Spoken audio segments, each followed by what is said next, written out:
আমি আজান ভাল পাওঁ আৰু আজানক কোনো কাৰণতে আজান বন্ধ হোৱাটো আমি কেতিয়াও নিবিচাৰোঁ। আৰু বৰ্তমান সময়ত হজৰত মহম্মদক লৈ যি ধৰণৰ বিতৰ্ক আৰম্ভ হৈছে, এই বিতৰ্ক কেতিয়াও সমীচীন নহয়, কোনো কাৰণে গ্ৰহণযোগ্য হ'বই নোৱাৰে।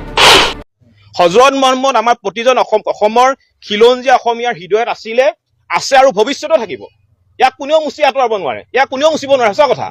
গতিকে হজৰত মহম্মদক লৈ যিসকলে কটু মন্তব্য কৰিছে, অশ্লীল ভাষাৰে গালি গালাজ পাৰিছে, তেওঁলোকৰ ওপৰত অসম আৰক্ষীয়ে অতি শীঘ্ৰে বিহিত ব্যৱস্থা গ্ৰহণ কৰিবৰ কাৰণে আমি জাতীয় সংগ্ৰামী অসমে দাবী উত্থাপন কৰিছো। কাৰণ এইবিলাক ঘটনাই কিন্তু আমাৰ সাতাম পুৰুষীয়া যি শান্তি সম্প্ৰীতি আছে তাক বিনষ্ট কৰিব আৰু অনাগত দিনত সাম্প্ৰদায়িক সংঘৰ্ষৰ সূত্ৰপাত হোৱাৰ কিন্তু সম্ভাৱনা আছে। গতিকে হজৰত মহম্মদক অশ্লীল ভাষাৰে গালি গালাজ পৰাসকলৰ বিৰুদ্ধে অসম আৰক্ষীয়ে কঠোৰ ব্যৱস্থা ল'ব লাগিব।